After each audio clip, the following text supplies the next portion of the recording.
તો ગુજરાત યુનિવર્સિટી ખાતે ભારત કુલ ફેસ્ટિવલનો સમાપન સમારોહ યોજાયો, જેમાં સમાપન સમારોહમાં પૂજ્ય બ્રહ્મવિહારી સ્વામી વિશેષ ઉપસ્થિત રહ્યા હતા. સ્વામીજીએ અબુધાબીમાં મંદિર નિર્માણની કહાની વર્ણવી. ગુજરાત ફર્સ્ટના ચેનલ હેડ ડોક્ટર વિવેક કુમાર ભટ્ટ પણ ઉપસ્થિત રહ્યા. ગુજરાત મીડિયા ક્લબ દ્વારા કાર્યક્રમનું આયોજન કરાયું હતું. 4 દિવસીય ભારત કુલ ફેસ્ટિવલનું ભાવ, રાગ અને તાલ સાથે સમાપન કરાયું. આ 7 શિખરની અંદર સનાતન ધર્મના સાથે આપણા જે સાઉથ ઈસ્ટ નોર્થ વેસ્ટ ની અંદર જે દેવતાઓ જે પૂજાય છે એ બધાના આપણે શ્રાઇન્સ કર્યા છે.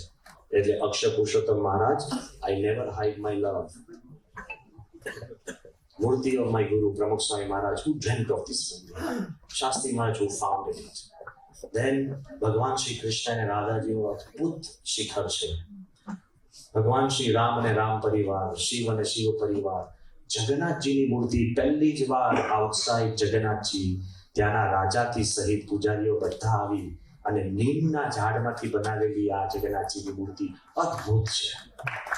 આ બાજુ તમે જોવા જાઓ તો સાઉથ ઇન્ડિયામાંથી તિરુપતિ બાલાજી અને પદ્માવતીજી અને અયપ્પા સ્વામી, બધાની મૂર્તિ તો મૂકી, પણ એક એક શિખરની અંદર બધાની જીવન ચરિત્ર કંડારેલા છે. આખા શિવના શિખરની અંદર આખું શિવ પુરાણ કોતરેલું છે. Find me one. આખા રામ પરિવારના શિખરની ચારે બાજુ આખું રામાયણ હેન્ડ કાર્વ, એમ ભાગવત અને ગીતા હેન્ડ કાર્વ. એક જગ્યા તમને જોવા મળશે આખી જગન્નાથજીની Rathyatra hand carve. It is the BAPS Hindu mandir. તો તમને લાગશે કે સ્વામી આવો આ જલ્દી વાય.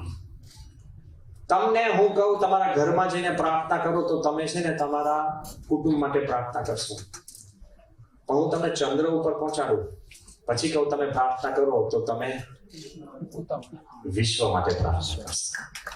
આ મિડલ ઈસ્ટ ની અંદર પહેલું મંદિર હોય તો it is our duty that we include everybody and make the whole world feel proud about what Indian culture and